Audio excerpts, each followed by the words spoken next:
ഇന്നത്തെ പുതിയ വീഡിയോയിലേക്ക് എല്ലാവർക്കും സ്വാഗതം. കഴിഞ്ഞ 2-3 ദിവസമായിട്ട് നമ്മളുടെ കറണ്ട് അഫയേഴ്സ് നമ്മൾ ഡിസ്കസ് ചെയ്യുന്നില്ല. അപ്പോൾ അതിലെനിക്ക് നിങ്ങളോട് സോറി പറയണം. പക്ഷേ നമ്മളെ ഒരു മനസ്സിലാക്കേണ്ട കാര്യം, ചില പേഴ്സണൽ ആയിട്ടുള്ള കാര്യങ്ങൾ നമ്മൾ ഇൻസ്റ്റിറ്റ്യൂട്ടിന്റെ പല കാര്യങ്ങളും കൊണ്ട് നമുക്ക് പല സ്ഥലത്തേക്ക് മൂവ് ചെയ്യേണ്ടി വരുമ്പോഴത്തേക്കാണ് ഈ ക്ലാസ്സസ് പലതും ഇങ്ങനെ ഡിലേ ആവുന്നതും.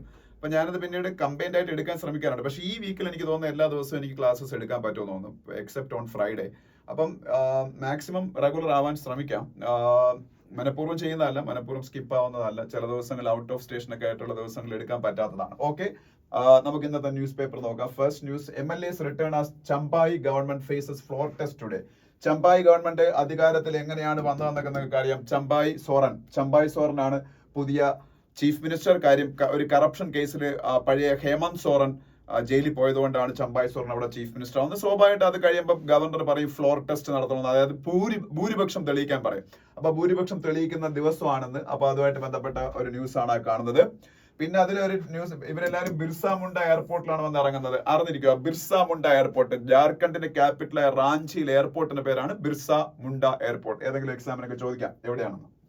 ബിർസ മുണ്ട വേറൊരു പ്രത്യേകത കൂടെ ഉണ്ട്. അദ്ദേഹത്തിന്റെ ബർത്ത്ഡേ നവംബർ 15 ആണ്. അത് ഇന്ത്യയിൽ ജൻജാതീയ ഗൗരവ് ദിവസ് ആയിട്ടാണ് സെലിബ്രേറ്റ് ചെയ്യുന്നത്.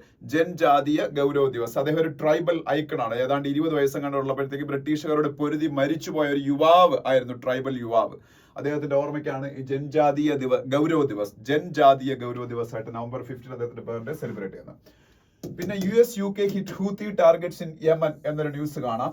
ആ ന്യൂസ് ഇന്നലെ ആക്ച്വലി സിറിയയിലും അതുപോലെ യമനിലും ഒപ്പം ഇറാഖിലും ഒക്കെ ഈ ഇറാന്റെ ശക്തി കേന്ദ്രങ്ങളിൽ അറ്റാക്ക് നടത്തുകയും കുറെ ഇറാന്റെ പട്ടാളക്കാരെ കൊല്ലുകയൊക്കെ ചെയ്തു അമേരിക്കയൊക്കെ. അപ്പൊ എനിക്കിത് കാണാൻ തോന്നുന്ന ഒരു കാര്യം, അത് കൊല്ലാനൊരു റീസൺ എന്താണെന്ന് വെച്ചാല്, ജോർദാനിലെ US-ന്റെ ഒരു ബേസിൽ ഇറാന്റെ ബാക്കപ്പ് ഉള്ള എക്സ്ട്രീമിസ്റ്റുകൾ അറ്റാക്ക് നടത്തി 4ഓളം US പട്ടാളക്കാർ കൊല്ലപ്പെട്ടു. അതിന്റെ റീറ്റാലിയേഷനാണ് ഇവർ ചെയ്യുന്നത്. ഇപ്പൊ യമനിൽ നടന്ന അറ്റാക്ക്, യമനിൽ ഹൂത്തീസിന്റെ കേന്ദ്രം ആയതുകൊണ്ടാണ് യമൻ അറ്റാക്ക് ചെയ്തത്. അതുപോലെ ഇറാഖിലും സിറിയയിലുമുള്ള ഇറാൻ സപ്പോർട്ട് ചെയ്യുന്ന ആൾക്കാരുടെ താവളങ്ങളും, അപ്പൊ അതിൽ ഇറാന്റെ പട്ടാളക്കാർ വരെ കൊല്ലപ്പെട്ടു. അപ്പൊ എനിക്ക് പെട്ടെന്ന് ഓർമ്മ വരുന്ന കാര്യം വേറൊന്നുമല്ല, ഇന്ത്യയുടെ സോവറിനിറ്റിയെ ക്വസ്റ്റ്യൻ ചെയ്യുന്ന ഖാലിസ്ഥാൻ തീവ്രവാദികളായ പന്നുനെ പോലുള്ള ആൾക്കാർ ഈ അമേരിക്കയിൽ ഇരുന്നുകൊണ്ട് ഇന്ത്യക്കെതിരെ തീവ്രവാദം ഓപ്പണായിട്ട് പറയുമ്പോൾ യുവമാരെ അസാസിനേറ്റ് ചെയ്യാൻ ഇന്ത്യ ശ്രമിച്ചു എന്നുള്ള പേരില് ഇന്ത്യക്കെതിരെ കുറെ അലിഗേഷൻസ് ഒക്കെ ഇവർ ഉന്നയിക്കുകയും ഇന്ത്യ അത് ഇൻവെസ്റ്റിഗേഷൻ നടത്തണമെന്നൊക്കെ പറയുകയൊക്കെ ചെയ്തു. അപ്പൊ അത് എന്ത് ഡബിൾ സ്റ്റാൻഡേർഡ് ആണെന്നാണ്. ഇന്ത്യയുടെ സോവറിനിറ്റിയെ ക്വസ്റ്റ്യൻ ചെയ്യുന്ന, ഇന്ത്യയെ വിഘടിപ്പിക്കണം എന്ന് പറയുന്ന ആശയങ്ങൾ പ്രചരിപ്പിക്കുന്ന തീവ്രവാദികളെ അറ്റാക്ക് ചെയ്യാനോ അസാസിനേറ്റ് ചെയ്യാനുള്ള അവകാശം ഇല്ല എന്നാണ് അമേരിക്ക പോലുള്ള രാജ്യങ്ങൾ പറയുന്നത്. അപ്പൊ ഇതാണ് അവന്മാരുടെയൊക്കെ മനസ്സിരിപ്പ്. പക്ഷെ അവർക്ക് ഇത് ചെയ്യാം. ഇത് ഓരോരോ സോവറിൻ നേഷൻസിലാണ് ഈ അറ്റാക്ക് നടത്തുന്നത്. ഇപ്പൊ സിറിയയിലാണെങ്കിലും ഇറാഖിലാണെങ്കിലും ഇപ്പൊ യമനിലാണെങ്കിലും ഒക്കെ ഏത് തീവ്രവാദിയെ പിടിക്കാനാണെങ്കിലും അത് ചെയ്യുന്നത് തെറ്റുണ്ടെന്ന് ഞാൻ പറഞ്ഞു. പക്ഷെ ആ same rule, same yard stick എല്ലാവർക്കും അപ്ലൈ ചെയ്യണമെന്നാണ് എന്റെ അഭിപ്രായം. ഓക്കെ, അപ്പൊ അതാണ് മറ്റൊരു ന്യൂസ് എന്ന് പറയുന്നത്. ഇപ്പൊ യമന്റെ ക്യാപിറ്റൽ അറിഞ്ഞിരിക്കുക സനയാണ്. യമന്റെ ക്യാപിറ്റൽ. പിന്നെ ഇതൊക്കെ പൊളിറ്റിക്കൽ ന്യൂസ് ആണ്, നമുക്ക് വേണ്ട. കേജ്രിവാളിന്റെ ഒരു സ്റ്റേറ്റ്മെന്റും ഒക്കെ. പിന്നെ ഇവിടെ ന്യൂസ് കാണാം, states hold the key to new reform, say CEA means chief economic adviser. Chief economic adviser ആരെന്ന് അറിഞ്ഞിരിക്കുക. ഇന്ത്യക്ക് ഒരാളെ ഉള്ളൂ chief economic adviser. V Anantha നാഗേശ്വരനാണ് chief economic adviser to government of India. V Anantha നാഗേശ്വരനാണ് chief economic adviser to government of India. And his main duty is to prepare economic survey. എല്ലാ ബഡ്ജറ്റിന്റെയും തൊട്ട് മുന്നിലത്തെ ദിവസങ്ങളിൽ വരുന്ന സംഭവമാണ് എക്കണോമിക് സർവേ. ഇപ്പോൾ ഒരു ഇന്ററിം ബഡ്ജറ്റ് ആണ് അവതരിപ്പിച്ചത്. So it is not an official ഒരു full budget. So there was no economic survey just prior to that budget presented in the last week. But in June, after the formation of a new government, then a full budget will be presented to the Lok Sabha, and just before that day there will be a economic survey. ആ economic survey prepare ചെയ്യുന്നതിന്റെ main architect എന്ന് പറയുന്നത്, economic സർവേയുടെ chief architect എന്ന് പറയുന്നത് ഇന്ത്യയുടെ CEA ആണ്, chief economic adviser ആണ്.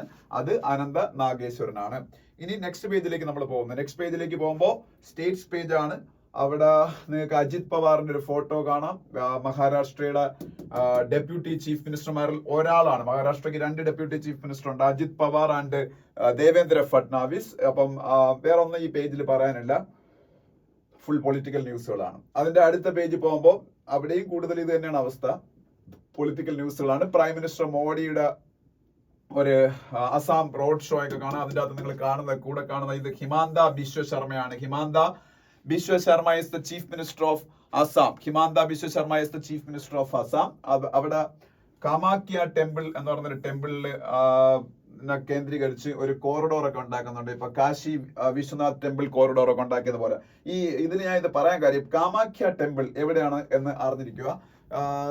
നമ്മൾ ഈ ഇതുപോലുള്ള ഭയങ്കര ഇമ്പോർട്ടന്റ് ആയിട്ടുള്ള പിൽഗ്രിം പ്ലേസസ് ഒക്കെ ഒരുപക്ഷെ സ്റ്റാറ്റിക് ജികെയുടെ ഭാഗമായിട്ട് ചോദിക്കാം, എവിടെയാണ് ഇതെന്നൊക്കെ. Kamakhya temple, it is in Assam. ഒരുപക്ഷെ നോർത്ത് ഈസ്റ്റേൺ റീജിയനിലെ ഏറ്റവും ഫേമസ് ആയിട്ടുള്ള പിൽഗ്രിം പ്ലേസുകളിൽ ഒരെണ്ണമാണ് കാമാക്യ ടെമ്പിൾ എന്ന് പറയുന്നത്, അറിഞ്ഞിരിക്കുക. അതുപോലെ ഇന്ത്യയിൽ ആദ്യമായിട്ട് യൂണിഫോം സിവിൽ കോഡ് ഒരിടത്ത് നടപ്പാവാൻ പോകുന്നു, ഉത്തരാഖണ്ഡില്. ഗവൺമെന്റ് ആദ്യമായിട്ട് യൂണിഫോം സിവിൽ കോഡ് നടപ്പാക്കാൻ പോകുന്ന ഉത്തരാഖണ്ഡിലാണ്. ഗോവയിൽ ഓൾറെഡി ഉണ്ട്. അത് എനിക്ക് തോന്നുന്നു പോർച്ചുഗീസ് റൂളേഴ്സ് റൂൾ ചെയ്തിരുന്ന സമയം തൊട്ട് ഇങ്ങോട്ട് ഉണ്ടായിരുന്ന ഒരു സിസ്റ്റം ട്രഡീഷണലി അങ്ങനെ ഫോളോ ചെയ്ത് പോയെന്നേ ഉള്ളൂ. അപ്പൊ ആദ്യമായിട്ട് ഗവൺമെന്റ് ഇന്ത്യയിൽ ഒരു elected government uniform civil code നടപ്പാക്കാൻ പോകുന്നത് ഉത്തരാഖണ്ഡിലാണെന്നാണ് എന്റെ വിശ്വാസം. അപ്പൊ ഉത്തരാഖണ്ഡിലെ യൂണിഫോം സിവിൽ കോഡ് ഇന്ത്യയിൽ മൊത്തത്തിൽ ഒരു യൂണിഫോം സിവിൽ കോഡ് ഉണ്ടാക്കുന്നതിന്റെ പ്രീകഴ്സർ ആണെന്നും പൊതുവെ കരുതപ്പെടുന്നുണ്ട്. ഉത്തരാഖണ്ഡിലെ യൂണിഫോം സിവിൽ കോഡ് നടപ്പാക്കാൻ വേണ്ടിയിട്ട് ഒരു പാനൽ ഉണ്ടായിരുന്നു. അതിന്റെ ഡ്രാഫ്റ്റ് ഇതെങ്ങനെ നടപ്പാക്കണമെന്നൊക്കെ ഒരു റിപ്പോർട്ടായി കൊടുക്കാൻ വേണ്ടി. ആ പാനലിനെ ഹെഡ് ചെയ്ത് പഴയ സുപ്രീം കോടതി ജഡ്ജി ആയിരുന്ന രഞ്ജന പ്രകാശ് ദേശായി ആണ്. Ranjana Prakash Desai is was the chairman of the committee which drafted the uniform civil code for the state of Uttarakhand. അപ്പോൾ ഉത്തരാഖണ്ഡ് സ്റ്റേറ്റിന്റെ യൂണിഫോം സിവിൽ കോഡ് ആ ഒരു ഡ്രാഫ്റ്റിംഗ് നടത്തിയിരിക്കുന്ന രഞ്ജന പ്രകാശ് ദേശായിയുടെ നേതൃത്വത്തിലുള്ള ഒരു കമ്മിറ്റിയാണ്. പിന്നീട് ആ പേജില് ഒരു ന്യൂസ് നമുക്ക് പിന്നീട് ആവശ്യമുള്ളതല്ല, ബാക്കിയൊക്കെ പൊളിറ്റിക്കൽ ന്യൂസുകളാണ്. ഇനി അതിനടുത്ത പേജിലേക്ക് പോകുമ്പോൾ എ സൺഷൈൻ ഇനിഷ്യേറ്റീവ് എന്ന് പറയുന്ന ന്യൂസാണ്. സൺഷൈൻ ഇനിഷ്യേറ്റീവ് ഇത് എന്തിനെ കുറിച്ചാണെന്ന് ചോദിച്ചാല്, ഈ ബഡ്ജറ്റിൽ, ഈ പറഞ്ഞ ഇന്റരിം ബഡ്ജറ്റിലെ ഒരു പ്രഖ്യാപനത്തിനെ കുറിച്ചാണ്. വളരെ നല്ലൊരു പ്രഖ്യാപനമാണ്. എന്താണ് പറയുന്നത് വെച്ചാല്, നമ്മളുടെ ഇന്ത്യയില് 300 യൂണിറ്റ്സിൽ താഴെ ഒരു മാസം പവർ കൺസ്യൂം ചെയ്യുന്ന വീടുകൾ. ഇപ്പൊ നമ്മളെ വീടുകളൊക്കെ പല വീടുകളും ചിലപ്പോൾ അങ്ങനെ ആവാം, എല്ലാ വീടുകളും അങ്ങനെ ആണെന്നില്ല. ഇന്ത്യയിൽ 80 to 85% വീടുകളും അങ്ങനെയാണ്. 80 to 85% വീടുകളിലും 300 യൂണിറ്റ് താഴെ പെർ മന്ത് ഇലക്ട്രിസിറ്റി ആയിരിക്കുന്നു. നമ്മളിപ്പോൾ AC അങ്ങനെയുള്ള സംഭവങ്ങളൊക്കെ ഉണ്ടെങ്കിൽ അതിൽ കൂടുതലാവും ഉറപ്പായിട്ടും. നമ്മളുടെയൊക്കെ വീടുകളിൽ അതിൽ കൂടുതൽ എന്തായാലും കാണും. അപ്പൊ എന്തായാലും ഈ 300 യൂണിറ്റ്സ് താഴെ ഇരിക്കുന്നവരാണ് ഇന്ത്യയുടെ 80 to 85% ആൾക്കാർ. ഇവർക്കെല്ലാം ഏതാണ്ട് 1.5 ലക്ഷം രൂപ ചെലവ് വരുന്ന ഒരു റൂഫ് ടോപ്പ് സോളാർ പാനൽ സർക്കാരിന്റെ ചെലവിൽ വെച്ച് കൊടുക്കാൻ വേണ്ടി. 1 രൂപ നമുക്ക് ചെലവില്ല. ഇത്രയും കാലം എനിക്ക് തോന്നുന്നു 40% ആയിരുന്നു സബ്സിഡി, ബാക്കി 60% നമ്മൾ വഹിക്കണമായിരുന്നു. ഇത്രയും കാലം റൂഫ് ടോപ്പ് സോളാർ വയ്ക്കുമ്പോൾ 40% സബ്സിഡി ഗവൺമെന്റ് തരും, ബാക്കി 60% നമ്മൾ വഹിക്കണം, അങ്ങനെയായിരുന്നു. പക്ഷെ ഈ ഒരു സംഭവം വരുമ്പോൾ കംപ്ലീറ്റ് ഗവൺമെന്റ് സബ്സിഡൈസ് ചെയ്യാണ്, നമുക്ക് 1 രൂപ ചെലവില്ല. ഇത് ഒരു NTPC, നമുക്ക് എല്ലാവർക്കും അറിയാം, ഇന്ത്യയിലെ ഏറ്റവും വലിയ പവർ പ്രൊഡക്ഷൻ കമ്പനിയാണ് NTPC, national thermal power corporation. അവരുമായിട്ട് എഗ്രിമെന്റിൽ പ്രൈവറ്റ് പാർട്ടീസ് ആയിരിക്കും ഇത് ചെയ്യാൻ പോകണം. NTPC ആയിരിക്കും ഇതിന്റെ nodal agency to implement it. അപ്പൊ ഇത് വരുമ്പോ ഏതാണ്ട് ഈ ഞാൻ പറഞ്ഞ 1.5 lakhsന്റെ ഒരു ചെലവ് വരും. അപ്പൊ ഇതില് കുറെ പവർ ഉൽപ്പാദിപ്പിക്കും. ഈ ഉൽപ്പാദിപ്പിക്കുന്ന പവറിൽ മിച്ചം വരുന്നത് ഗ്രിഡിലേക്ക് സെല് ചെയ്യാൻ പറ്റും. അപ്പൊ ഏതാണ്ട് ഒരു 15,000 രൂപ തൊട്ട് 18,000 രൂപ വരെ ഓരോ ഹൗസ് ഹോൾഡിന് ഒരു വർഷം സേവ് ചെയ്യാൻ പറ്റും എന്നാണ് പറയപ്പെടുന്നത്. മനസ്സിലായോ? അപ്പൊ ഇതില് ഈ ഒരു സ്കീം വഴി കുറെ ഗുണങ്ങളുണ്ട്. ഒന്നാമത്തെ കാര്യം, നമ്മൾ ഈ ക്ലീൻ എനർജിയിലേക്കുള്ള ട്രാൻസിഷൻ, അങ്ങനെ നമുക്ക് എൻവയോൺമെന്റ് പ്രൊട്ടക്ഷൻ കൂടുതൽ പോസിബിൾ ആവും. നമ്മള് ഈ പാരീസ് ക്ലൈമറ്റ് അഗ്രിമെന്റിന്റെ ഒക്കെ ഭാഗമായിട്ട് നമ്മൾ കുറെ ടാർഗറ്റുകൾ വെച്ചിട്ടുണ്ട്. നമ്മൾ കാർബൺ ന്യൂട്രൽ ആവുക എന്നൊക്കെയുള്ള. ഈ കാർബൺ ന്യൂട്രൽ ഒക്കെ ആവണമെന്നുണ്ടെങ്കിൽ ക്ലീൻ എനർജിയാണ് യൂസ് ചെയ്യാൻ. സോളാർ എന്ന് പറയുന്നത് ക്ലീൻ എനർജിയാണ്. അപ്പൊ ഈ റൂഫ് ടോപ്പ് സോളാർ പദ്ധതി ഇങ്ങനെ കൂടുമ്പോൾ, ഇതിന്റെ ഒരു എന്താ പറയുന്നത് പെനട്രേഷൻ കൂടുമ്പോൾ സ്വാഭാവികമായിട്ടും നമ്മളുടെ ഇന്ത്യയിൽ ഈ ക്ലീൻ എനർജിയുടെ പ്രൊഡക്ഷൻ കൂടും. ഒപ്പം തന്നെ വേറൊരു വലിയൊരു ഗുണമുണ്ട്, ഇന്ത്യയുടെ ബാറ്ററി ഇൻഡസ്ട്രി ഭയങ്കരമായിട്ട് വലുതാവാൻ തുടങ്ങും. ബാറ്ററി ഇൻഡസ്ട്രി, ഇതിന് വേണ്ട ബാറ്ററി വേണ്ടേ ഇതൊക്കെ സ്റ്റോറേജ് ചെയ്യാനുള്ള.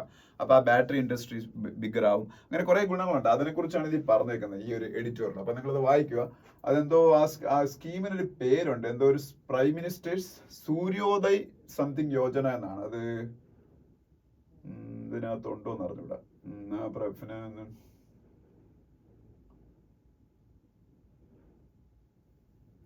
ഇതാണ് ഈ സ്കീം. ഇതാണ് സ്കീമിന്റെ ഒരു പേരും കൂടെ ഉണ്ട്. ആ സ്കീമിന്റെ പേര് എന്റെ ഓർമ്മ ശരിയാണെങ്കിൽ പ്രധാനമന്ത്രി സൂര്യോദയ് യോജന അങ്ങനെ എന്തോ ആണ്. അത് നിങ്ങൾ നോക്കിക്കൊള്ളണം. ആ സ്കീമിനെ കുറിച്ചാണ് ഈ എഡിറ്റോറിയൽ. പക്ഷെ എഡിറ്റോറിയലാത്ത ആ സ്കീമിന്റെ പേരില്ലെന്നാണ് എനിക്ക് തോന്നുന്നത്. ഓക്കെ, ഇനി ഈ രണ്ടാമത്തെ എഡിറ്റോറിയൽ അൺഎൻഡിങ് ഓഫ്സ് എന്ന് പറയുന്ന എഡിറ്റോറിയൽ.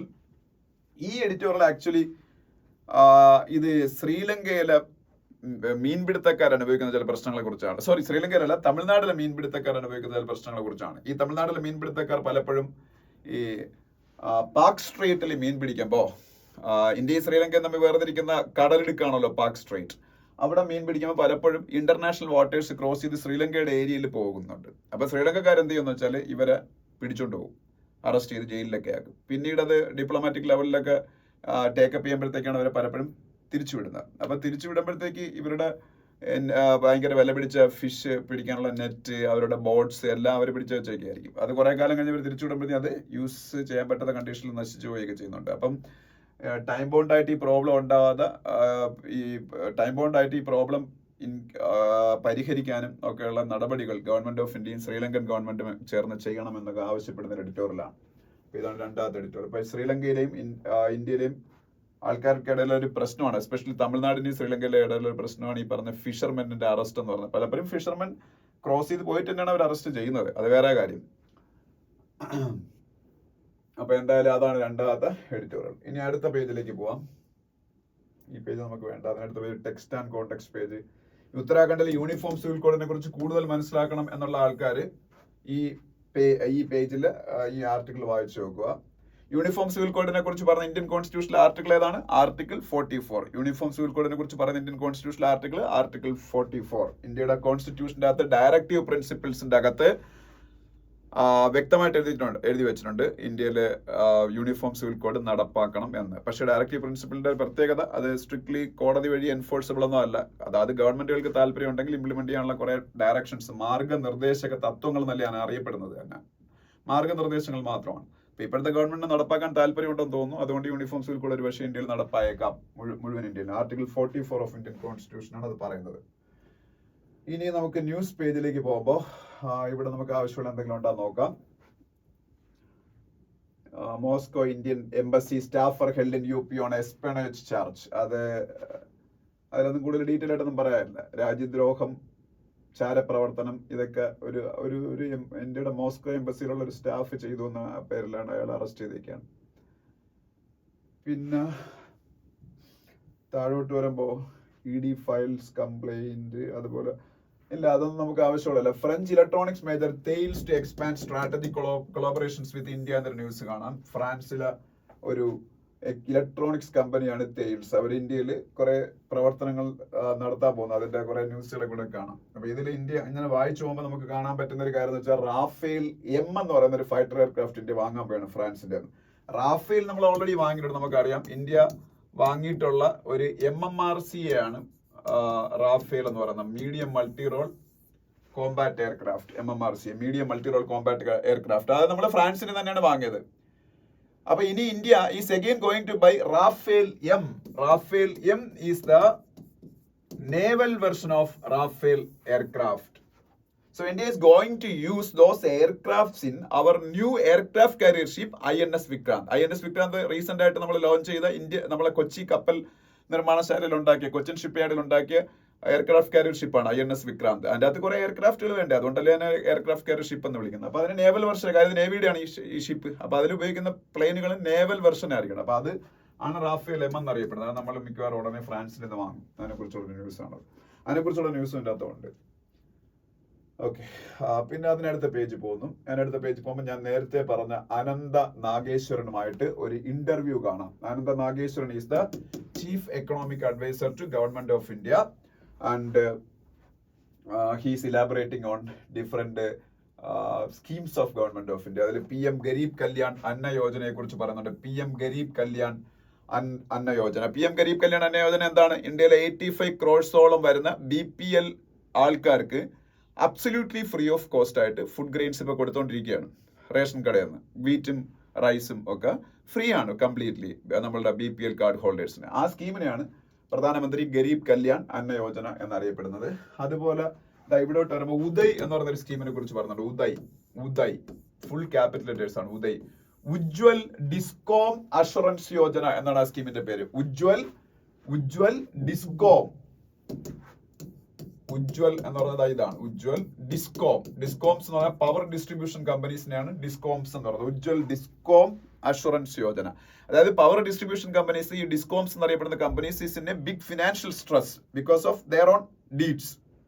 അവരുടെ കയ്യിരിപ്പ് കൊണ്ടാണ്. പക്ഷെ സ്റ്റിൽ നമുക്ക് എന്താണ്, സ്റ്റേറ്റ് റൺ കമ്പനീസ് ആണെങ്കിൽ we have to make them viable, economically viable. അത് അല്ലെങ്കിൽ അത് പൂട്ടിപ്പോകും. അപ്പൊ ഇതിനെ വയബിൾ ആക്കാൻ വേണ്ടി ഗവൺമെന്റ് ഓഫ് ഇന്ത്യ കൊണ്ടുവന്നൊരു സ്കീമാണ് ഉജ്വൽ ഡിസ്കോം അഷുറൻസ് യോജന. അതിനെ കുറിച്ചൊക്കെ അദ്ദേഹം അതിൽ ഡിസ്കസ് ചെയ്യുന്നുണ്ട്. ആ സ്കീം ഒന്നും അത്രയും സക്സസ്ഫുൾ ഒന്നും അല്ല, അത് വേറെ കാര്യം. പിന്നീട് ഓക്കെ, അപ്പൊ അത് ജസ്റ്റ് ഞാൻ പറഞ്ഞതേ ഉള്ളൂ. പിന്നെ ഞാൻ പറഞ്ഞില്ല, ജാർഖണ്ഡിൽ ഇന്ന് പിന്നീട് മെജോറിറ്റി തെളിയിക്കാൻ പോയാണ് ചമ്പായ് സോറൻ ഗവൺമെന്റ്. അതിനെ കുറിച്ച് ന്യൂസ് കാണാം. ബാക്കി എല്ലാം പൊളിറ്റിക്കൽ ന്യൂസുകളാണ്, കംപ്ലീറ്റ് പൊളിറ്റിക്കൽ ന്യൂസുകൾ ആ പേജിൽ. അതിനടുത്ത പേജിലേക്ക് പോവാം. അതിനടുത്ത പേജിൽ പോകുമ്പോ ഇവിടെയും Manipur cadets clash at Assam academy, അതിലൊന്നും പറയാനില്ല.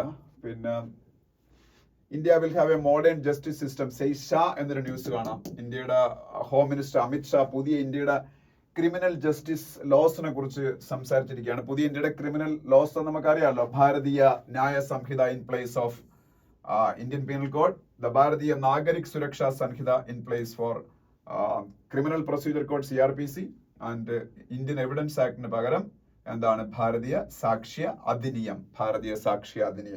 അതിന്റെ ഇംപ്ലിമെന്റേഷനായിട്ടൊക്കെ ബന്ധപ്പെട്ട ചില കാര്യങ്ങളാണ് അദ്ദേഹം പറഞ്ഞിരിക്കുന്നത് അതിൻ്റെ അകത്ത്. ബാക്കി ന്യൂസുകളിൽ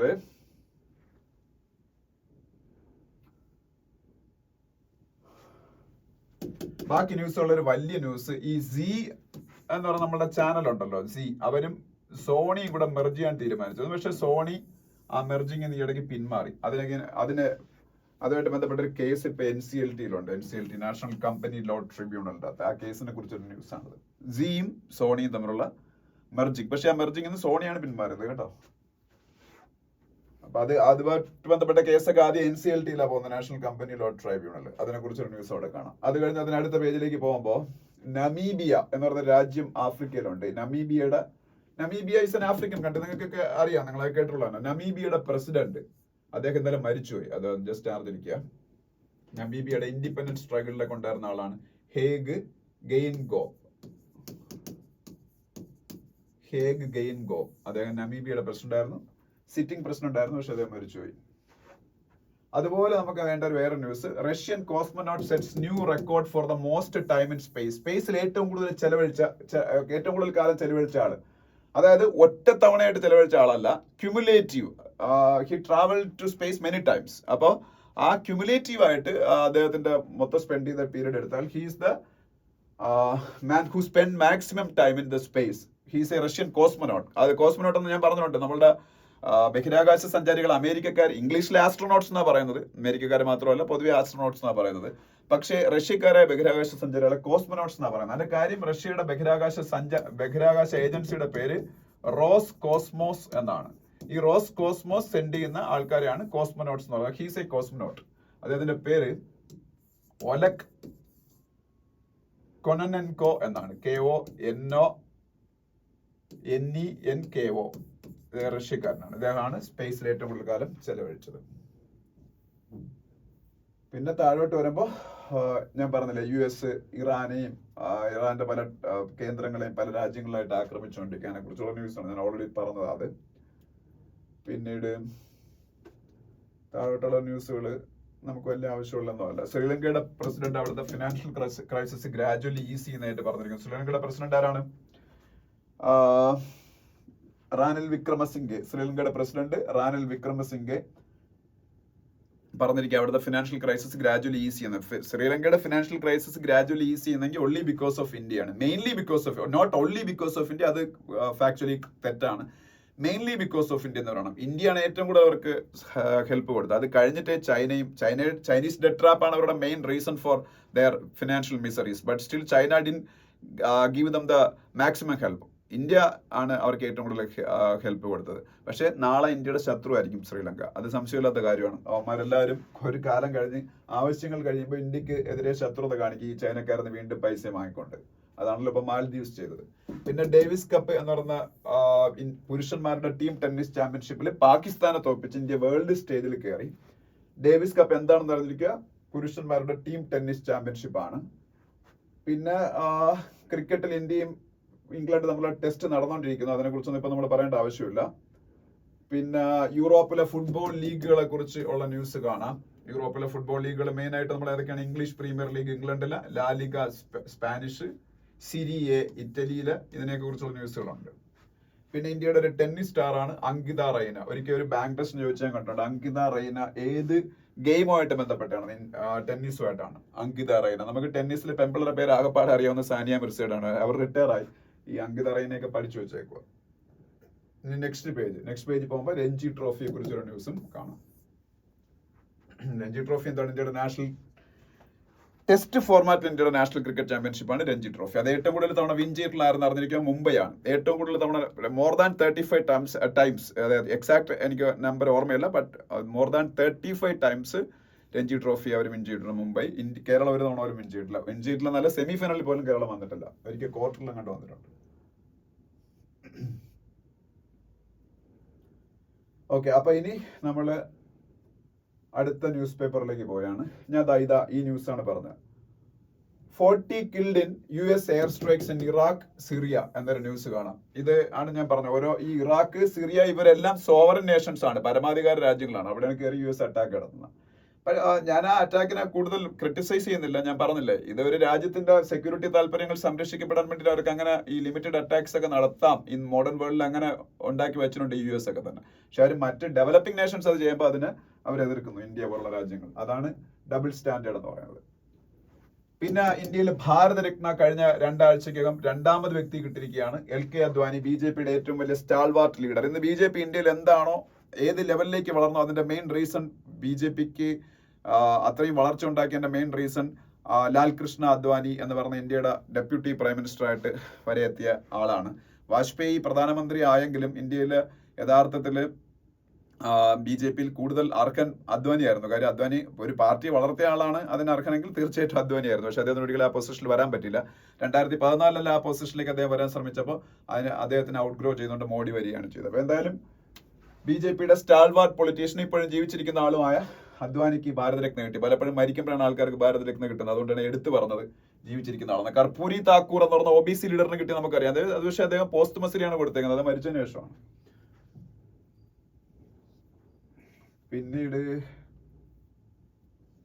പിന്നെ നമ്മുടെ കളരിപ്പയറ്റ് ഇപ്പൊ നോർത്ത് ഇന്ത്യയിലൊക്കെ ഭയങ്കര തരംഗമായിക്കൊണ്ടിരിക്കുകയാണ്. ഈ ഹരിയാനക്കാര് പിള്ളേർ ഒരുപാടായിട്ട് കളരിപ്പയറ്റ് പഠിക്കുന്ന പറഞ്ഞൊരു ആർട്ടിക്കിളുണ്ട്. ഞാൻ വെറുതെ പറഞ്ഞോളാം, നമുക്ക് വലിയ ആവശ്യമുള്ളതൊന്നുമല്ല. ഓക്കെ, അപ്പോ ഇനി നമ്മൾ പറയാൻ പോകുന്നത് ഈ നെക്സ്റ്റ് പേജാണ്. നെക്സ്റ്റ് പേജില് ഇതെല്ലാം നമുക്ക് ആവശ്യമില്ലാത്ത ന്യൂസുകളാണ് മെയിൻലി. താഴോട്ട് വരുമ്പോൾ നമുക്ക് വല്ലതും ഉണ്ടോ നോക്കാം. വിജയുടെ പുതിയ പൊളിറ്റിക്കൽ പാർട്ടിയെ കുറിച്ചൊരു ഇതുണ്ട്. അത് നമുക്ക് വേണ്ട. വിജയ് എന്ന് പറഞ്ഞൊരു ആക്ടർ ആയതുകൊണ്ട് അതിന് വലിയ പ്രാധാന്യം കിട്ടുന്നേ ഉള്ളൂ. അദ്ദേഹം ഇലക്ടറൽ അരീനയിൽ തെളിയിക്കണം, പ്രൂവ് ചെയ്യണം. എന്നിട്ട് ഭരണമൊക്കെ പിടിച്ചെടുക്കുമ്പോഴേ നമ്മളത് പഠിക്കേണ്ട ആവശ്യമുള്ളൂ. എന്നാലും ഒരു ന്യൂ പൊളിറ്റിക്കൽ പാർട്ടിയുടെ പേര് തമിഴക വെട്രി കഴകം എന്നാണ് നടന്നിരിക്കുക. വിജയുടെ പുതിയ പാർട്ടിയുടെ പേര് തമിഴക വെട്രി കഴകം. ഓക്കെ, പിന്നെ അതിനടുത്ത പേജിലേക്ക് പോകുമ്പോ പഞ്ചാബിന്റെ ഗവർണർ ആയിരുന്ന ബൻവാരി ലാൽ പുരോഹിത് ആ പൊസിഷനിൽ നിന്ന് റിസൈൻ ചെയ്തു. പകരം പുതിയ ആളാരാണെന്ന് ഉടനെ അറിയാൻ പറ്റും. തൽക്കാലം നമ്മൾ അങ്ങനെ അത്രയും പഠിച്ചാൽ മതി. പഞ്ചാബിന്റെ governor Banwari Lal Purohit quitted that position, അല്ലെങ്കിൽ റിസൈൻ ഫ്രം ദാറ്റ് പൊസിഷൻ. പിന്നെ അടുത്തതായിട്ട് ഇവിടെ നിങ്ങൾക്ക് നരേന്ദ്രമോദിയും DY ചന്ദ്രചൂഡ് സുപ്രീം കോടതിയുടെ ചീഫ് ജസ്റ്റിസും കൂടെ ഒരുമിച്ച് നിൽക്കുന്ന ഒരു ഫോട്ടോ കാണാം. അങ്ങനെ ഒരുമിച്ച് നിൽക്കാനുള്ള റീസൺ എന്താണെന്ന് വെച്ചാൽ കോമൺവെൽത്ത് രാജ്യങ്ങളിലെ കോമൺവെൽത്ത് ഓർഗനൈസേഷൻ നിങ്ങൾക്ക് എല്ലാവർക്കും അറിയാം. ബ്രിട്ടനും അതിന്റെ കോളനികളായിരുന്ന രാജ്യങ്ങളും കൂടെ ചേർന്നതാണ് കോമൺവെൽത്ത് ഓർഗനൈസേഷൻ. ആൻഡ് ഹെഡ്ക്വാർട്ടേഴ്സ് ലണ്ടനിലാണ്. ആ കോമൺവെൽത്ത് ഓർഗനൈസേഷനിലെ അറ്റോർണി ജനറൽസിന്റെ ഒരു സമ്മേളനം ഇന്ത്യയിൽ ഡൽഹിയിൽ വെച്ച് നടന്നു. ആ മീറ്റിംഗിലാണ് ഇവർ രണ്ടുപേരും പങ്കെടുക്കുന്നത്. Attorney generals and solicitor generals. Attorney general കഴിഞ്ഞ 2ാം സ്ഥാനത്താണ് സോളിസിറ്റർ ജനറൽ. ഇന്ത്യയുടെ അറ്റോർണി ജനറൽ ആരാണ്? വെങ്കിട്ടരമണി. ഇന്ത്യയുടെ സോളിസിറ്റർ ജനറൽ തുഷാർ മേത്ത. അപ്പൊ ഹയസ്റ്റ് ലോ ഓഫീസറിനെയാണ് അറ്റോർണി ജനറൽ എന്ന് പറയുന്നത്, സെക്കൻഡ് ഹയസ്റ്റ് ലോ ഓഫീസറിനെയാണ് സോളിസിറ്റർ ജനറൽ എന്ന് പറയുന്നത്. അപ്പൊ അവരുടെ ഒരു മീറ്റിംഗ് ഈ പറഞ്ഞ കോമൺവെൽത്ത് രാജ്യങ്ങളിലെ രാജ്യങ്ങളിലെ ആൾക്കാരുണ്ടായിരുന്നു. അത് ആണ് ഡൽഹിയിൽ ഇപ്പം നടന്നത്, അറിഞ്ഞിരിക്കുക. പിന്നെ താഴോട്ട് വരുമ്പോൾ Ladakh protesters seek state and constitutional safeguards. Ladakh നമുക്ക് എല്ലാവർക്കും അറിയാം, ജമ്മു ആൻഡ് കാശ്മീരിന്റെ ഭാഗമായിരുന്ന ലഡാക്കിന് 2018 ജമ്മു ആൻഡ് കാശ്മീരിന്റെ സ്റ്റേറ്റ് ഒക്കെ എടുത്ത് കളഞ്ഞപ്പോൾ 2 യൂണിയൻ ടെറിട്ടറീസ് ആക്കി. Ladakh is also a union territory. Now Ladakh people are agitating for getting a statehood. They don't want to merge with Jammu and Kashmir. Jammu and Kashmir statehood കിട്ടുമ്പോൾ അതിലേക്ക് പോകാൻ അവർ ആഗ്രഹിക്കുന്നില്ല. They want to stay as separate entity. But they want statehood also. Statehood മാത്രമല്ല, ഇവരെ 6th schedule of Indian കോൺസ്റ്റിറ്റ്യൂഷനിലേക്ക് include ചെയ്യണമെന്ന് അവർ ആവശ്യപ്പെട്ടേക്കാണ്. 6th ഷെഡ്യൂൾ ഓഫ് ഇന്ത്യൻ കോൺസ്റ്റിറ്റ്യൂഷനിൽ ഇൻക്ലൂഡ് ചെയ്ത എന്താണ് ഗുണം? അവർക്ക് ഈ ട്രൈബൽ സ്റ്റേറ്റുകളുടെ പ്രൊട്ടക്ഷൻ കിട്ടും. ഇന്ത്യയിലെ നോർത്ത് ഈസ്റ്റേൺ സ്റ്റേറ്റുകളിൽ കുറെ സ്റ്റേറ്റുകൾ 6th ഷെഡ്യൂൾ ഓഫ് ഇന്ത്യൻ കോൺസ്റ്റിറ്റ്യൂഷനിൽ ഇൻക്ലൂഡഡ് ആണ്. കാരണം എന്ന് വെച്ചാൽ ആ സ്റ്റേറ്റുകളെല്ലാം പൊതുവെ ട്രൈബൽ ഡോമിനേറ്റഡ് ആണ്. ഇവിടെയും ഒരുപാട് ട്രൈബൽസ് ഉണ്ട്. സോ ട്രൈബൽ പ്രൊട്ടക്ഷൻ കിട്ടും 6th ഷെഡ്യൂൾ ഓഫ് ഇന്ത്യൻ കോൺസ്റ്റിറ്റ്യൂഷനിൽ ഇൻക്ലൂഡ് ചെയ്തത്. അപ്പൊ ഇതൊക്കെയാണ് അവരുടെ ആവശ്യങ്ങൾ. അതിന്റെ പേരിൽ അവർ വലിയ അജിറ്റേഷൻസ് ഒക്കെ സ്റ്റാർട്ട് ചെയ്തിട്ടുണ്ട്. ഓക്കെ, അപ്പോ അത് അവിടെ കാണാം. പിന്നീട് താഴോട്ട് വരുമ്പോൾ ആവശ്യമുള്ള ന്യൂസുകൾ മാത്രമാണ് ഞാൻ പറഞ്ഞത്. TN based Christian social service organisation loses FCRA registration. FCRA എന്താണെന്ന് അറിഞ്ഞിരിക്കുക, foreign contribution regulation act. Foreign contribution regulation act ഞാൻ പറഞ്ഞിട്ടുണ്ട്. ഇന്ത്യയിൽ പ്രവർത്തിക്കുന്ന NGOസിന് ഫോറിൻ കൺട്രീസിൽ നിന്ന് ഫണ്ടിങ് കിട്ടാറുണ്ട്. If they want to get funding from outside countries they have to get FCRA licence. FCRA means foreign contribution regulation act licence.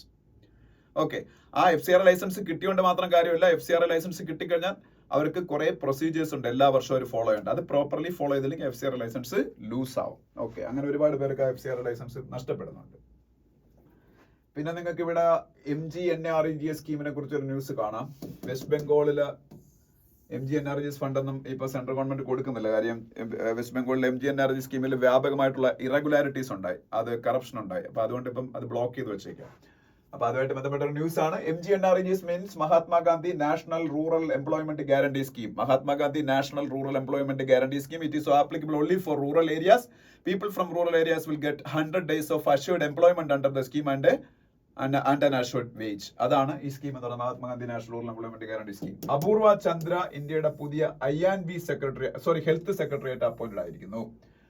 ഇതൊന്നും പഠിക്കണ്ട, ഈ സെക്രട്ടറിമാരുടെ പേരൊക്കെ പഠിക്കുമ്പോൾ ഫിനാൻസ് സെക്രട്ടറി ഒക്കെ പഠിച്ചാൽ മതി. ഇവരൊന്നും അങ്ങനെ ഹെൽത്ത് സെക്രട്ടറി എന്ന എക്സാമിനും ചോദിക്കില്ല. എന്നാലും അറിഞ്ഞിരിക്കും അപൂർവ ചന്ദ്ര ഇന്ത്യയുടെ പുതിയ ഹെൽത്ത് സെക്രട്ടറി.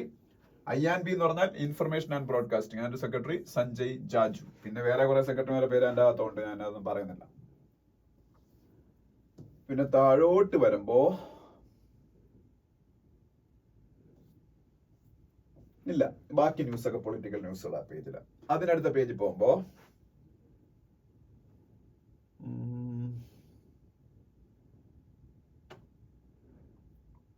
ഇവിടെ ആകെപ്പാടെ ഒരു കാര്യം പറയാനുള്ളത്, നമ്മളുടെ vice president of India Jagdeep ധൻഖറിന്റെ ഒരു സ്റ്റേറ്റ്മെന്റ് ആണ്. Jagdeep Dhankhar, vice president of India, Khap our culture can't assess it on isolated incidents എന്ന് പറഞ്ഞിട്ടുണ്ട്. വൈസ് പ്രസിഡന്റ് ഓഫ് ഇന്ത്യയും രാജ്യസഭയുടെ ചെയർമാനുമായ ജഗദീപ് ധൻഖർ ഖാപ്പുകളെ കുറിച്ച് പറഞ്ഞിരിക്കുന്നു. What is Khap? ഖാപ്പ് പഞ്ചായത്ത് എന്ന് പറയുന്നൊരു സംവിധാനമുണ്ട്. ഒരുപാട് ക്രിറ്റിസിസം നേരിടേണ്ടി വരുന്ന സംവിധാനങ്ങളാണ് ഈ ഖാപ്പ് പഞ്ചായത്തുകൾ. ഹരിയാനയിലാണ് മെയിൻലി ഖാപ്പ് പഞ്ചായത്തുകളുള്ളത്. ഇവർ പലപ്പോഴും ഓരോരോ അൾട്ടിമേറ്റംസ് ഇറക്കുക, എസ്പെഷ്യലി അഗൈൻസ്റ്റ് വിമൻ ജീൻസ് ഇടാൻ പാടില്ല, വിമൻ സെൽഫോണുകൾ യൂസ് ചെയ്യാൻ പാടില്ല, അങ്ങനെയൊക്കെയുള്ള ഓരോരോ ഡിക്റ്റംസ് ഇറക്കി പലപ്പോഴും ഞെട്ടിക്കുന്ന ആൾക്കാരാണ്. പക്ഷെ അത് ഐസൊലേറ്റഡ് ഇൻസിഡൻസ്, അതിന്റെ പേര് മൊത്തം കാപ്പുകൾ അടച്ചുറപ്പിക്കാൻ പറ്റുള്ളൂ. അവർ തരത്തിലുള്ള പഞ്ചായത്തുകൾ, നമ്മൾ തേന്മാവൻ കൊമ്പത്ത് സിനിമയെ കണ്ടിട്ടില്ല, അതിലൊക്കെ കുറെ ആൾക്കാർ കൂടി നാട്ടുകൂട്ടം എന്നൊക്കെ പറയുന്ന സംവിധാനമില്ല. അതാണ്.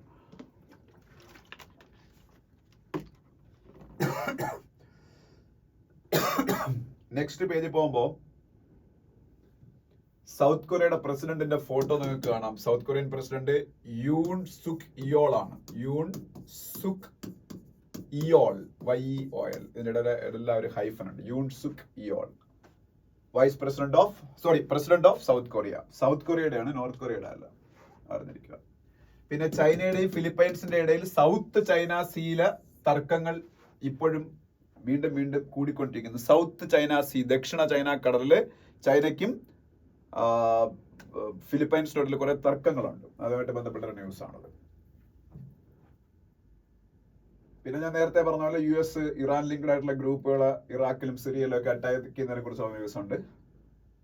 പിന്നെ നോർത്തേൺ അയർലൻഡിന്റെ ഫസ്റ്റ് മിനിസ്റ്റർ ആയിട്ട്, ഇതും പഠിച്ചില്ലെങ്കിലും കുഴപ്പമില്ല, നോർത്തേൺ അയർലൻഡിന്റെ പ്രൈം മിനിസ്റ്റർ നിക്കലിന്റെ ആയിട്ടുള്ള പൊസിഷനാണ് അവിടുത്തെ ഫസ്റ്റ് മിനിസ്റ്റർ എന്ന് പറയുന്നത് മിഷേൽ ഓനീൽ അറിഞ്ഞിരിക്കുക. നോർത്തേൺ അയർലൻഡിന്റെ ഫസ്റ്റ് മിനിസ്റ്റർ. പിന്നെ ഇമ്രാൻഖാന്റെ മിസറീസ് തീരുന്നില്ല. ഇമ്രാൻഖാനും വൈഫിനും വീണ്ടും 7 year ജയിൽ ടൈമും കൂടെ കൊടുത്ത് അൺഇസ്ലാമിക് മാരേജ് കഴിച്ചെന്നും പറഞ്ഞ്. പിന്നെ മാൽദീവ്സിന്റെ ഇന്ത്യയിലുള്ള പ്രശ്നങ്ങളും ഇപ്പോഴും അതുപോലെ തുടർന്നുകൊണ്ടിരിക്കുന്നു. ചില കോസ്റ്റ് ഗാർഡുമായിട്ട് ബന്ധപ്പെട്ട ചില ഇഷ്യൂസിന്റെ കാര്യം. പിന്നെ ഇവിടെ വേറെ ന്യൂസ് ഉണ്ട്. തായ്ലൻഡും ശ്രീലങ്കയും ഫ്രീ ട്രേഡ് അഗ്രിമെന്റ് സൈൻ ചെയ്തു. തായ്ലൻഡും ശ്രീലങ്കയും ഫ്രീ ട്രേഡ് അഗ്രിമെന്റ് സൈൻ ചെയ്ത് നമ്മൾ പഠിക്കേണ്ട ആവശ്യമില്ല. പല രാജ്യങ്ങളും പരസ്പരം ഫ്രീ ട്രേഡ് അഗ്രിമെന്റ് ഉണ്ടാക്കാറുണ്ട്. ഫ്രീ ട്രേഡ് അഗ്രിമെന്റ് എന്താണെന്ന് അറിഞ്ഞിരിക്കുക. ഫ്രീ ട്രേഡ് അഗ്രിമെന്റ് മീൻസ് സ്വതന്ത്ര വ്യാപാര കരാർ. സ്വതന്ത്ര വ്യാപാര കരാർ എന്ന് പറയുന്നത് ഈ വലിയ ബാരിയേഴ്സ് ഒന്നും ഇല്ലാതെ രാജ്യങ്ങൾക്ക് അങ്ങോട്ടും ഇങ്ങോട്ടും ഇങ്ങനെ ഒരു ഫ്രീ ട്രേഡ് അഗ്രിമെന്റ് ഉണ്ടായി കഴിഞ്ഞാൽ ട്രേഡ് ചെയ്യാൻ പറ്റും. അത് ട്രേഡിനെ ബൂസ്റ്റ് ചെയ്യും. ഇപ്പൊ ഇന്ത്യക്കും ASEAN association of South East Asian നേഷൻസിന്റെ ഇടയിൽ അതുണ്ട്. ഇന്ത്യക്കും UAEക്കും ഇടയിൽ അതുണ്ട്. ഇന്ത്യക്കും ശ്രീലങ്കയ്ക്കും ഇന്ത്യക്കും ഓസ്ട്രേലിയക്കും ഇടയിലൊക്കെ അത് വരാൻ പോയാണ്. ഈ ഫ്രീ ട്രേഡ് അഗ്രിമെന്റ് വന്നു കഴിഞ്ഞാൽ ട്രേഡേഴ്സിന് നല്ലതാണ്, ഇൻഡസ്ട്രീസിന് നല്ലതാണ്. It will boost trade, commerce. അപ്പൊ അത് നല്ലതല്ലേ. പിന്നെ സൺഡേ ന്യൂസ് പേപ്പറിൽ സയൻസ് പേജ് ഉണ്ട്. നമുക്ക് തൽക്കാലം ഒന്നും വേണ്ട. Why is fiscal consolidation is so important എന്ന് പറയുന്ന ഒരു ആർട്ടിക്കിൾ ഇവിടെ കാണാൻ പറ്റും. ഇത് സംഭവം ഡീറ്റെയിൽ ആയിട്ട് നിങ്ങൾ വായിച്ചു നോക്കേണ്ട ഒരു സംഗതിയാണ്. ഇത് മെയിൻലി ഫിസ്ക്കൽ ഡെഫിസിറ്റിനെ കുറിച്ചാണ് ഡിസ്കസ് ചെയ്യുന്നത്. Fiscal deficit, government revenue expenditure നമ്മുടെ ഡിഫറൻസ് ആണ് ഫിസ്ക്കൽ ഡെഫിസിറ്റ്. ഇത് ഈ വർഷം 5.9% ആയിരിക്കും എന്നാണ് കഴിഞ്ഞ ബഡ്ജറ്റിൽ ഗവൺമെന്റ് പറഞ്ഞത്. പക്ഷേ ഇപ്പൊ 5.9% പോലും ആവൂല. 5.8% നിർത്താൻ പറ്റുമെന്ന് ഗവൺമെന്റ് പറഞ്ഞേക്കുന്നു. ഇനി അടുത്ത വർഷം അത് 5.1% കുറയ്ക്കാൻ പറ്റുമെന്നാണ് ഗവൺമെന്റ് പറയുന്നത്. ഇങ്ങനെ കുറയുന്നത് എപ്പോഴും നല്ലതാണ്. കുറയാണ് ചെയ്യേണ്ടത്.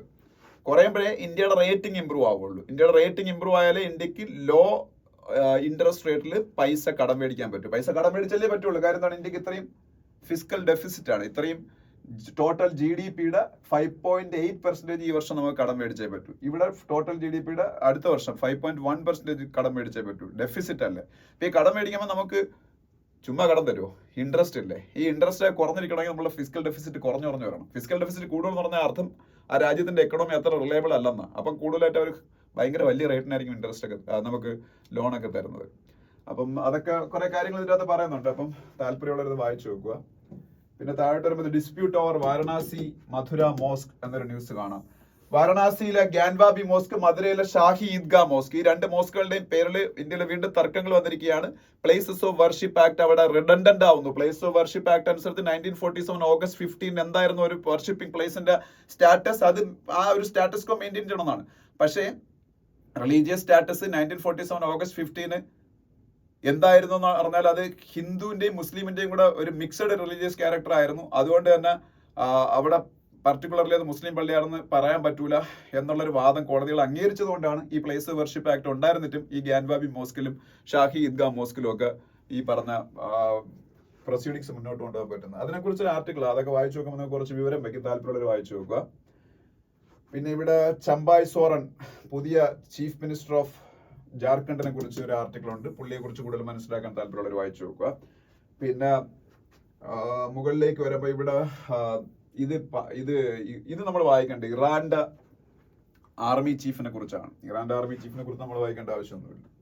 ഞാൻ അതിനടുത്ത പേജിലേക്ക് പോകുമ്പോൾ SBIയുടെ നെറ്റ് പ്രോഫിറ്റ് കുറഞ്ഞതിനെ കുറിച്ചാണ്. SBIയുടെ Q3 പ്രോഫിറ്റ് 35% കുറഞ്ഞു. അത് നമ്മൾ അറിയണ്ട. SBI ഇന്ത്യയിൽ ഏറ്റവും കൂടുതൽ പ്രോഫിറ്റ് ഉണ്ടായിക്കൊണ്ടിരുന്ന ഒരു ബാങ്കാണ്. പക്ഷേ SBIയുടെ പ്രോഫിറ്റ് ഇപ്പം HDFCയുടെ പകുതിയായിട്ട് കുറഞ്ഞു. HDFCക്ക് ഏതാണ്ട് 17,000 crores പ്രോഫിറ്റ് ഉണ്ട്. അവർക്ക് 9,000 crores ഇപ്പോൾ പ്രോഫിറ്റ്. അതിന്റെ കാരണമായിട്ട് പറഞ്ഞ കൂടുതൽ പെൻഷനും വേജസിനൊക്കെ വേണ്ടി അവർക്ക് പണം മാറ്റിവെക്കേണ്ടതുകൊണ്ടാണ്, വയ്ക്കേണ്ടി വന്നതുകൊണ്ടാണെന്ന് അവർ പറയുന്നത്.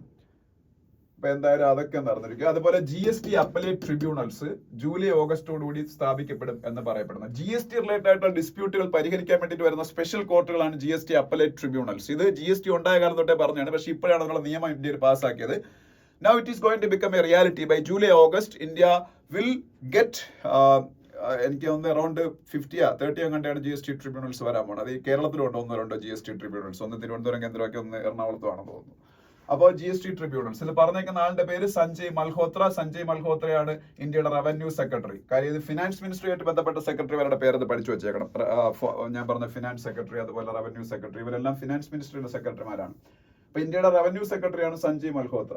ഓക്കെ, നെക്സ്റ്റ് പേജ് പോകുമ്പോൾ സ്പോർട്സിൽ ഈ പേജിൽ ഒന്നും പറയാനില്ല. അതിന്റെ അടുത്ത പേജ് പോകുമ്പോൾ ഡേവിസ് കപ്പ് ഞാൻ ഓൾറെഡി പറഞ്ഞു കഴിഞ്ഞാണ്. രഞ്ജി ട്രോഫി ഞാൻ ഓൾറെഡി പറഞ്ഞു കഴിഞ്ഞാണ്. ഇത്രയാണ് നമ്മളുടെ ഈ രണ്ട് ന്യൂസ് പേപ്പറിലെയും ന്യൂസുകൾ എന്ന് പറയുന്നത്. ഇനി നമുക്ക് ഒരു ന്യൂസ് പേപ്പറൂടെ ഇപ്പോൾ ഒന്ന് ഡിസ്കസ് ചെയ്യാം. ഇനി പെട്ടെന്ന് നമുക്ക് ഡിസ്കസ് ചെയ്ത് തീർക്കാം.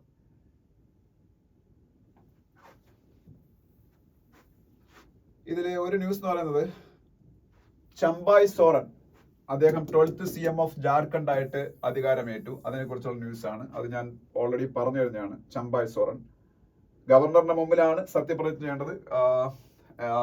രാധാകൃഷ്ണനാണ് അദ്ദേഹത്തിന്റെ ഇനിഷ്യൽ. ഞാൻ പറയാം CP എന്നാണെന്ന് തോന്നുന്നു. CP രാധാകൃഷ്ണൻ എന്നാണെന്ന് തോന്നുന്നു ജാർഖണ്ഡിന്റെ ഗവർണറുടെ പേര്. രാധാകൃഷ്ണനാണ് എന്തായാലും. ഇനിഷ്യൽ എക്സാക്ട്ലി ഓർമ്മയില്ല.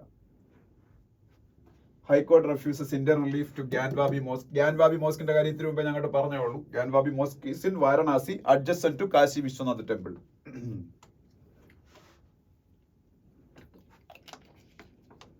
ഓക്കെ, പിന്നെ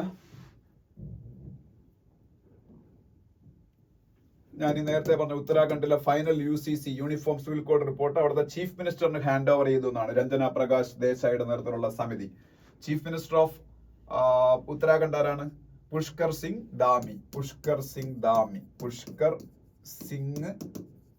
ധാമി. DAMI അല്ല, സോറി, DHAMI.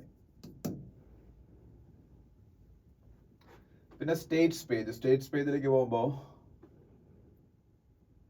ആവശ്യമുള്ള ന്യൂസ് വല്ലതും ഉണ്ടെങ്കിലും ഞാൻ ഡിസ്കസ് ചെയ്യുന്നുള്ളൂ. ആവശ്യമുള്ള ന്യൂസ് നമുക്കില്ല, അതൊക്കെ പൊളിറ്റിക്കൽ ന്യൂസുകളാണ്. അതിന്റെ അടുത്ത പേജിലേക്ക് പോകുമ്പോൾ വീണ്ടും പൊളിറ്റിക്കൽ ന്യൂസുകളാണ്. പിന്നെ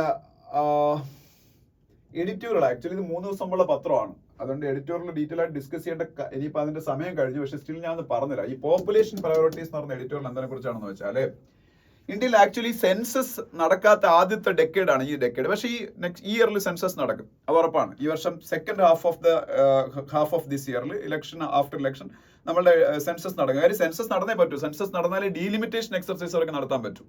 ആ ഡീലിമിറ്റേഷൻ എക്സർസൈസ് നമുക്ക് പഴയ വീഡിയോസ് ഞാൻ പറഞ്ഞിട്ടുണ്ട്. ഈ ഡീലിമിറ്റേഷൻ എക്സർസൈസ് നടത്തി കഴിഞ്ഞാൽ ഇന്ത്യയിലെ വിമൻ റിസർവേഷൻ പാർലമെന്റിൽ അടുത്ത ലോക്സഭാ ഇലക്ഷനിൽ 2029 നടപ്പാക്കാൻ പറ്റും. അപ്പൊ അതുകൊണ്ട് സെൻസസ് നടക്കും. പക്ഷേ census is already delayed for at least by 2 to 3 years. അപ്പോൾ ഈ സെൻസസിന്റെ അഭാവത്തിൽ പോപ്പുലേഷൻ ഡേറ്റ അത്ര കറക്റ്റ് ആയിരിക്കും എന്നാണ് എഡിറ്റോറിയൽ പറയുന്നത്. ഇതിപ്പോ ഇങ്ങനെ ഒരു എഡിറ്റോറിയൽ വരാൻ കാര്യം, നിർമ്മല സീതാരാമൻ ഈ ബഡ്ജറ്റ് അവതരിപ്പിച്ചപ്പോൾ പറഞ്ഞു, ഇന്ത്യയിലെ പോപ്പുലേഷൻ എക്സ്പ്ലോഷനും അതുമൂലം ഉണ്ടാകുന്ന പ്രശ്നങ്ങളെ കുറിച്ച് പഠിക്കാൻ അവരൊരു കമ്മിറ്റി അപ്പോയിന്റ് ചെയ്യാൻ പോയതാണ്. അതുപോലെ പ്രശ്നങ്ങൾ മാത്രമല്ല, ഗുണമുണ്ട്. ഡെമോഗ്രാഫിക് ഡിവിഡൻഡ് എന്ന് പറഞ്ഞൊരു സംഭവമുണ്ട്, അല്ലേ? അപ്പം നമുക്ക് ഏറ്റവും കൂടുതൽ യൂത്ത്ഫുൾ ആയിട്ടുള്ള ആൾക്കാർ ഇന്ത്യയിലാണ് ഉള്ളത്. നമുക്ക് ഇന്ത്യക്കാരുടെ ആവശ്യം കഴിഞ്ഞിട്ട് നമുക്ക് മറ്റു രാജ്യങ്ങളിലേക്ക് എക്സ്പോർട്ട് ചെയ്യാനൊക്കെ പറ്റുന്നത് നമ്മുടെ മാൻ പവറിന്. അതൊക്കെ ഈ ഡെമോഗ്രാഫിക് ഡിവിഡൻഡിന്റെ ഭാഗമായിട്ട് സംഭവിക്കുന്ന കാര്യങ്ങളാണ്. പിന്നെ ഈ പോപ്പുലേഷൻ എക്സ്പ്ലോഷൻ എന്ന് പറയുമ്പോഴത്തേക്ക് ഏതെങ്കിലും മതവിഭാഗങ്ങളുടെ ഇടയിൽ നിന്ന് ഇപ്പൊ പോപ്പുലേഷൻ എക്സ്പ്ലോഷൻ ഇല്ല എന്നുള്ളതാണ് സത്യം. അത് എഡിറ്റോറിയൽ പറയുന്നുണ്ട്. പണ്ട് BJP എപ്പോഴും പറഞ്ഞ കാര്യമാണ് മുസ്ലിം പോപ്പുലേഷൻ ഇന്ത്യയിൽ കൂടുന്നൊക്കെ. പക്ഷെ അങ്ങനെ അല്ല. TFR എന്ന് പറയുന്നൊരു സംഭവമുണ്ട്, ടോട്ടൽ ഫെർട്ടിലിറ്റി റേറ്റ്. അത് ഇവിടെ പറയുന്നുണ്ട്, TFR, ടോട്ടൽ ഫെർട്ടിലിറ്റി റേറ്റ്. ഈ TFR അല്ലെങ്കിൽ ടോട്ടൽ ഫെർട്ടിലിറ്റി റേറ്റ് ഇന്ത്യയിൽ ഇപ്പം 2% ആയിട്ട് കുറഞ്ഞു. 2% ആയിട്ട് കുറയെന്ന് വെച്ചാൽ ഒരു സ്ത്രീ 2% അല്ല, 2 ആയിട്ട് കുറഞ്ഞു. 2% എന്നല്ല, 2 എന്നേ പറയും. ഒരു സ്ത്രീ അവളുടെ പ്രജനന കാലത്ത് അവർക്ക് കുട്ടികൾ ഉൽപ്പാദിപ്പിക്കാൻ പറ്റുന്ന ആ ഒരു പീരീഡിൽ ഉൽപ്പാദിപ്പിക്കുന്ന കുട്ടികളുടെ എണ്ണമാണ്. ഇത് ഒരു സമയത്ത് 5 ആയിരുന്നു 1950s. അതാണ് ഇപ്പൊ 2 ആയിട്ട് പറഞ്ഞത്. ആക്ച്വലി 2.1 ആണ് റീപ്ലേസ്മെന്റ് റേറ്റ് എന്ന് അറിയപ്പെടുന്നത്. 2.1 എന്ന് പറഞ്ഞാൽ മരണവും നടക്കുമല്ലോ ജനനത്തിന്. അപ്പൊ ഈ മരണത്തിനെ റീപ്ലേസ് ചെയ്യാൻ 2.1 വേണം TFR. അപ്പൊ അത് 2 ആയിട്ട് കുറഞ്ഞതിന്റെ അർത്ഥം ഇന്ത്യയിലെ പോപ്പുലേഷൻ ഡിക്ലൈൻ ചെയ്യും കുറച്ച് കഴിയുമ്പോഴാണ്. ചൈനയിലൊക്കെ അത് നല്ല രീതിയിൽ ഇപ്പൊ അത് ഡിക്ലൈൻ ചെയ്ത് തുടങ്ങിയ TFR കുറച്ചുകൊണ്ടുവന്നുണ്ട്. അപ്പൊ ഈ TFR ഇപ്പൊ ഇന്ത്യയിൽ 2 ഉള്ളൂ. അപ്പൊ നമ്മൾ ഈ പോപ്പുലേഷൻ എക്സ്പ്ലോഷനെ കുറിച്ച് പേടിക്കേണ്ട ആവശ്യമില്ല യഥാർത്ഥത്തില്. അപ്പൊ ഈ ഒരു സ്റ്റേറ്റ്മെന്റ് നിർമ്മല സീതാരാമന്റെ ഭാഗത്ത് നിന്ന് ഉണ്ടായതുകൊണ്ടാണ് ഈ എഡിറ്റോറിയൽ ഉണ്ടായത്, പോപ്പുലേഷൻ പ്രയോറിറ്റീസ്. രണ്ടാമത്തെ 2 states എന്ന് പറയുന്ന സംഭവം ഒരു ഇന്റർനാഷണൽ വിഷയത്തെക്കുറിച്ചുള്ള എഡിറ്റോറിയലാണ്. ബ്രിട്ടനും US ഒക്കെ പലസ്തീൻ എന്ന് പറയുന്ന രാജ്യത്തിനെ അംഗീകരിക്കുന്നതിനെ കുറിച്ച് ആലോചിച്ചുകൊണ്ടിരിക്കുകയാണ്. പലസ്തീൻ ഇപ്പൊ ആരുടെ അംഗീകാരമില്ല. പലസ്തീൻ ഒരു രാജ്യമല്ല. ഇപ്പൊ പലസ്തീൻ എന്ന് പറയുന്ന ഒരു സ്വയംഭരണ പ്രദേശം മാത്രമാണ്. It is not a nation. അപ്പൊ ഈ ഇസ്രായേൽ പലസ്തീൻ വിഷയത്തിന് പരിഹാരം ഉണ്ടാകുന്നുണ്ടെങ്കിൽ ഈ 2 state സൊല്യൂഷൻ എന്നൊരു സംഭവം നടപ്പാക്കി ഇസ്രായേലിനൊപ്പം കോ എക്സിസ്റ്റ് ചെയ്യുന്ന പലസ്തീൻ എന്നൊരു നേഷൻ UN ഒക്കെ അപ്രൂവ് ചെയ്തൊരു നേഷനായിട്ട് ഉണ്ടാവണം. അപ്പം എന്നാലേ ഈ ഹമാസിന്റെ അറ്റാക്ക് പോലുള്ള പക്ഷെ അത് അപ്പോഴും പിന്നീട് ആവർത്തിക്കാൻ പാടില്ല. മ്യൂച്വലി കോഎക്സിസ്റ്റ് ചെയ്ത് പോകണം. രണ്ട് രാജ്യത്തെ എക്സ്ട്രീമിസ്റ്റുകൾ അതിനു വേണ്ടിയിട്ടാണ് പരിശ്രമിക്കേണ്ടത്, ഈ എക്സ്ട്രീമിസ്റ്റുകളായി പ്രോബ്ലംസ് ഉണ്ടാക്കുന്നത്. അപ്പൊ US-ഉം ബ്രിട്ടനും ഒക്കെ ആ രീതിയിൽ ചിന്തിക്കാൻ തുടങ്ങി. അപ്പൊ ബ്രിട്ടൻ അങ്ങനെ ചിന്തിക്കാൻ തുടങ്ങിയതിനെ കുറിച്ചാണ് ഈ എഡിറ്റോറിയൽ. കാര്യം ബ്രിട്ടനാണ് historically responsible for all the problems in Israel Palestine area. കാര്യം ഈ ഇസ്രായേൽ എന്ന് പറഞ്ഞ രാഷ്ട്രം ഉണ്ടാവാൻ കാരണം ബ്രിട്ടൻ ഫസ്റ്റ് വേൾഡ് വാറിന്റെ സമയത്തൊക്കെ ചെയ്ത ചില ഡിസിഷൻസ് മൂലമാണ്. പിന്നീടാണ് സെക്കൻഡ് വേൾഡ് വാറിൽ കഴിഞ്ഞിട്ട് അവിടെ രാജ്യം ഉണ്ടാവുന്നതും. ഈ സയനിസ്റ്റ് മൂവ്മെന്റ് ഒക്കെ ഈ ബ്രിട്ടന്റെ തീരുമാനത്തിന്റെ ബാക്കിലാണ് കൂടുതൽ ശക്തി പ്രാപിക്കുന്നത്. അപ്പൊ അതിനെയൊക്കെ കുറിച്ചാണ് ഈ എഡിറ്റോറിയൽ പറയുന്നത്. പിന്നെ ഗ്രൗണ്ട് സീറോ വേണ്ട, അതിനടുത്ത പേജ് പോകുന്നു. അതിനടുത്ത പേജ് പോകുമ്പോൾ ന്യൂസ് പേജില് ഇല്ല, ന്യൂസ് പേജിൽ ആ പേജിൽ നമുക്ക് ആവശ്യമുള്ളൊന്നുമില്ല. അതിനടുത്ത പേജ് പോകുമ്പോൾ ഫുൾ പൊളിറ്റിക്കൽ ന്യൂസുകളാണ്. അർജുൻ രാം മേഘ്വാൾ. അർജുൻ രാം മേഘ്വാൾ ആരെന്ന് അറിഞ്ഞിരിക്കുക. Arjun Ram Meghwal is the law minister of India. Arjun Ram Meghwal ആരാണ്? മേഘ്വാൾ ആരാണ്? ലോ മിനിസ്റ്റർ ഓഫ് ഇന്ത്യ ആണ്. Law minister of India Arjun Ram Meghwal. അപ്പൊ അദ്ദേഹം പറഞ്ഞിരിക്കുന്നു, ഈ വൺ നേഷൻ വൺ പോൾ എന്ന് പറയുന്ന സംഭവം നടപ്പാക്കാൻ വേണ്ടി ഇന്ത്യയിൽ ഒരു റിപ്പോർട്ടൊക്കെ ഇപ്പം വൺ നേഷൻ വൺ ഇലക്ഷൻ എന്ന് പറയുന്ന സംഭവം നടപ്പാക്കാൻ വേണ്ടി ഒരു റിപ്പോർട്ടൊക്കെ ഉണ്ടാക്കാൻ നമ്മള് രാംനാഥ് കോവിന്ദിന്റെ നേതൃത്വത്തിലുള്ള ഒരു സമിതിയുണ്ട്. അവർക്ക് ടൈം ലിമിറ്റ് ഒന്നും കൊടുത്തിട്ടില്ല, അവർക്ക് എപ്പോ വേണമെങ്കിലും ഉണ്ടാക്കി കൊടുക്കാം എന്നാണ് അദ്ദേഹം പറഞ്ഞേക്കുന്നത്. അപ്പൊ ഇത് രണ്ടും അറിഞ്ഞിരിക്കുക. അർജുൻ രാം മേഘ്വാൾ ഇന്ത്യയുടെ law minister, Ramnath Kovind one nation one election കമ്മീഷന്റെ head, former president of India. ഇതാണ് ഞാൻ പറഞ്ഞത് സെന്റർ ലൈക്ലി.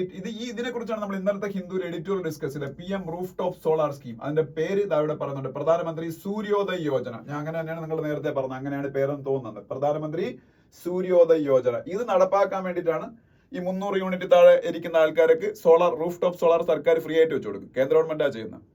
അപ്പൊ അതിൽ നമുക്ക് വരുമാനം ഉണ്ടാക്കാനൊക്കെ പറ്റും. അതിനെക്കുറിച്ചൊരു ന്യൂസ് ആർട്ടിക്കിളാണ്, താല്പര്യമുള്ളവർ വായിച്ചു നോക്കുക. അതിനെക്കുറിച്ചാണ് എഡിറ്റോറിയൽ ഡിസ്കസ് ചെയ്തത്. ഈ സ്കീം ഇന്ത്യയിലെ ബാറ്ററി ഇൻഡസ്ട്രിയെ ബൂസ്റ്റ് ചെയ്യും. ഒബ്വിയസ്ലി ബൂസ്റ്റ് ചെയ്യും. കാര്യം ഏതാണ്ട് 1 കോടി വീടുകളിൽ അത് ചെയ്യാൻ പോകുന്നത്. അപ്പൊ 1 കോടി വീടുകളിൽ അത്രയും ബാറ്ററീസ് വേണ്ടേ. അപ്പൊ അതിനെ കുറിച്ചാണ്. പിന്നെ law panel suggest retaining criminal defamation provision. Defamation എന്ന് പറഞ്ഞാൽ എന്താണ്?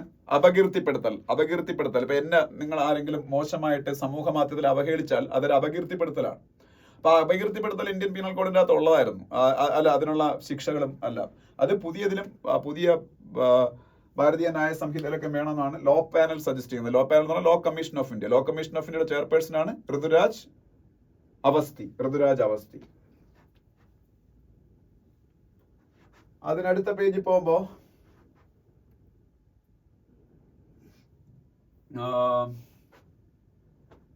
മലേഷ്യയുടെ ഫോമർ പ്രൈം മിനിസ്റ്റർ, അതൊന്നും വേണ്ട നമുക്ക്. അത് കഴിഞ്ഞ് താഴോട്ട് വരുമ്പോ Hamas gives initial support to truce plan as fighting rages എന്നൊരു ന്യൂസ് കാണാം. ഹമാസ് ഇസ്രായേലും തമ്മിൽ ഒരു എന്താ പറയുക പീസ് എഗ്രിമെന്റ് ഉണ്ടാക്കിക്കൊണ്ടിരിക്കുകയാണ്. ആ പീസ് എഗ്രിമെന്റ് എന്ന് പറയുന്നത് പരസ്പരം ഹോസ്റ്റേജസിനെ കൈമാറാനും പരസ്പരം വാർ ക്രിമിനൽസിനെ കൈമാറാനൊക്കെ വേണ്ടിയിട്ടാണ്. ഇപ്പൊ ഈ ഹമാസിന്റെ October 7 അറ്റാക്ക് ഈ ഇസ്രായേലിൽ നടക്കുമ്പോൾ കുറെ ആൾക്കാരെ അവർ ഹോസ്റ്റേജസ് ആയിട്ട് പിടിച്ചോണ്ടായിരുന്നു. അതിൽ കുറെ പേര് റിലീസ് ചെയ്തു പിന്നീട് ഇസ്രായേലിന്. പക്ഷെ ഇനിയും കുറെ പേര് അവരെ ഹോസ്റ്റേജസ് ആയിട്ടുണ്ട്. ഇവരെയൊക്കെ തിരിച്ച് ഇസ്രായേലിന് കൊടുക്കും. പകരം ഇസ്രായേൽ വേറെ എന്തെങ്കിലും വിട്ടുവീഴ്ചകൾ ചെയ്യും. അപ്പൊ ഇതൊക്കെ നടപ്പാക്കി എടുക്കാൻ വേണ്ടിയിട്ട് ഒരു ട്രൂസ് പ്ലാൻ, ഏതാണ്ട് 1 മാസം ഈ യുദ്ധം നിർത്തിവെക്കുന്നതുമായിട്ട് ബന്ധപ്പെട്ട തീരുമാനം ഈ ഹമാസിന്റെയും ഇസ്രായേലിന്റെയും ഭാഗത്തുനിന്ന് ഉടനെ ഉണ്ടാവും എന്നാണ് പറയപ്പെടുന്നത്. പിന്നീട്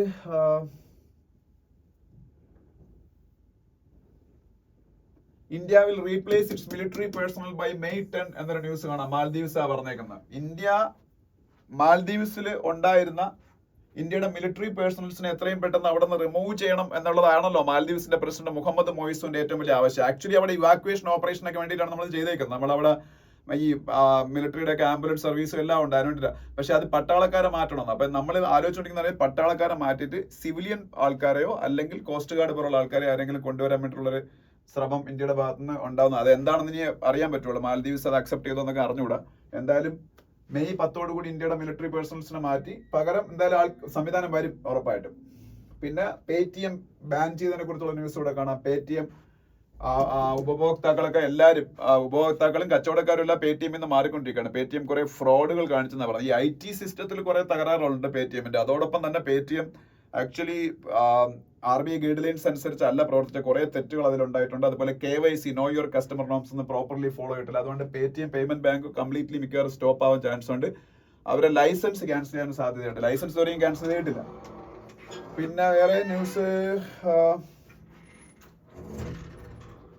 ന്യൂസുകള് IRDA കുറിച്ചൊരു ന്യൂസ് ഉണ്ട്. Insurance regulatory and development authority of ഇന്ത്യയുടെ ഇൻഷുറൻസ് റെഗുലേറ്റർ. ആയുഷ്, ആയുർവേദ, യോഗ, യുനാനി, സിദ്ധ, ഹോമിയോപ്പതിയാണ് ആയുഷ്. അത് അങ്ങനെ ഒരു മിനിസ്ട്രി ഇന്ത്യയിലുണ്ട്. അതിന്റെ മിനിസ്റ്റർ സർബാനന്ദ സോണോവാളാണ്. അതൊക്കെയാണ്. അതിന്റെ അടുത്ത പേജ് പോകുമ്പോൾ സ്പോർട്സ് പേജില് രോഹൻ ബൊപ്പണ്ണ ഓസ്ട്രേലിയൻ ഓപ്പൺ വിന്നറും അതുപോലെ വേൾഡ് നമ്പർ 1 ആണ്. ഇത് രണ്ടും ആവുന്ന ലോകത്തിലെ ഏറ്റവും പ്രായം കൂടിയ ടെന്നീസ് താരമാണ്. അദ്ദേഹം പ്രധാനമന്ത്രി മീറ്റ് ചെയ്യുന്ന ഒരു ഫോട്ടോ കാണാം. പിന്നെ എല്ലാ ദിവസത്തെയും പോലെ രഞ്ജി ട്രോഫിയെ കുറിച്ചുള്ള ന്യൂസുകളാണ്. ഇത്രയാണ് ഇന്നത്തെ ഈ 3 ദിവസത്തെ ഹിന്ദുവിലെ ന്യൂസുകൾ എന്ന് പറഞ്ഞത്. അപ്പൊ ഹിന്ദു ന്യൂസ് പേപ്പർ കഴിഞ്ഞ 3 ദിവസത്തെ ഏതാണ്ട് ഞാൻ ഡിസ്കസ് ചെയ്ത് തീർത്തിട്ടുണ്ട്. ഇനി ഒരു ബഡ്ജറ്റിന്റെ ഒരു പത്രമുണ്ട്. ആ ബഡ്ജറ്റിന്റെ പത്രം ആക്ച്വലി ഞാൻ ഡീറ്റെയിൽ ആയിട്ട് ഡിസ്കസ് ചെയ്യാൻ പോകുന്നില്ല. കാര്യം ആ ബഡ്ജറ്റ് അത്ര റിലവന്റ് ആയിട്ടുള്ള ബഡ്ജറ്റ് അല്ല. ഫോർ 2 months ആണ് ഈ ബഡ്ജറ്റ് പാസ്സാക്കിയേക്കുന്നത്. ഇന്ത്യൻ ബഡ്ജറ്റ് ആണ്. നമ്മൾ യഥാർത്ഥ ബഡ്ജറ്റ് വരാൻ പോകണേ ഉള്ളൂ ജൂണിൽ. അതിന്റെ ഒരു വളരെ ഡീറ്റെയിൽഡ് ആയിട്ടുള്ള ഒരു സെഷൻ തന്നെ ഞാൻ വെക്കും. അപ്പൊ ഇത് തൽക്കാലം ആവശ്യമുള്ള കാര്യങ്ങൾ മാത്രം എടുത്ത് ഞാൻ പറഞ്ഞുതരാം. Okay, thank you so much for watching the video.